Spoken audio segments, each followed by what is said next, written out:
So it really is about how we access that outside world, get you out to explore it, and then come back in the evening for the chance to talk about it and share those experiences.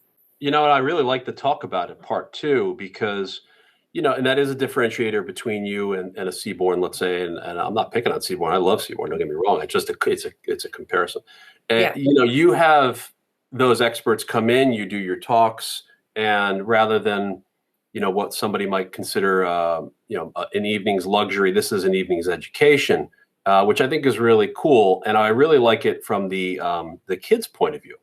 Yeah. Where younger kids can really get in there in STEM learning. Can you take us down like what it's like in the evening and what it's like, set the stage for the next day of what an expedition will be? Yeah, certainly. So it's the luxury of knowledge, right?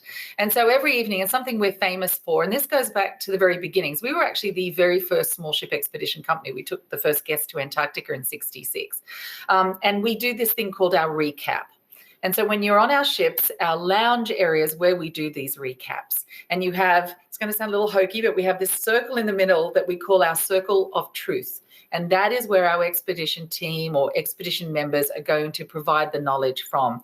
And so it creates more of a learning in the round. And that means that you have this community of travelers. So you're listening, you're interacting with your expedition leaders, but you can also interact with your fellow travelers. And so it creates this whole community of conversation, which is a hallmark for what we do.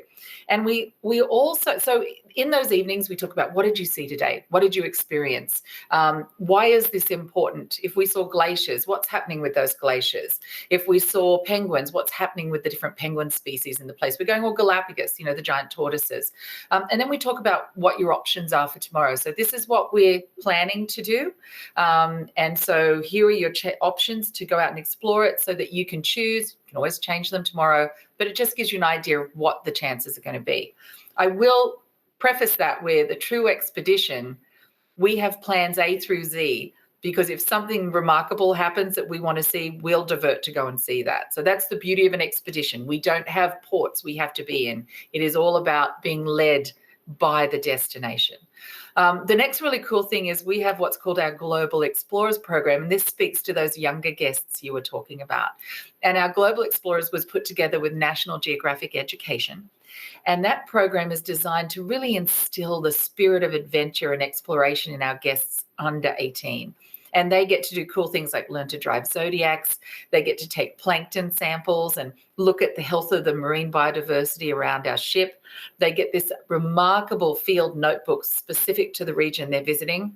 And that has wildlife spotting lists. It has places for them to journal and illustrate. It has scientific experiments.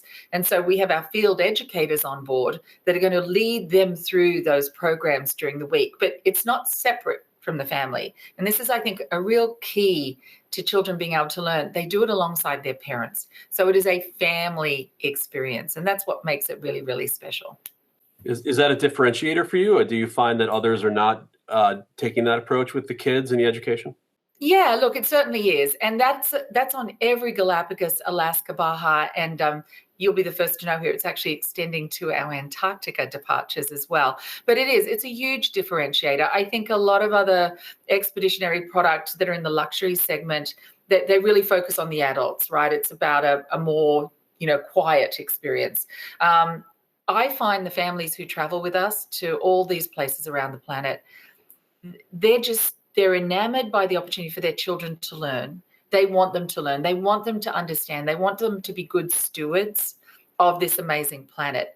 And so these are parents who look at Antarctica and go, okay, this is the last great frontier. I want to take my children down there and I want them to understand the impact in New York, when I do this, how that impacts down here. And that's what these programs can provide for families.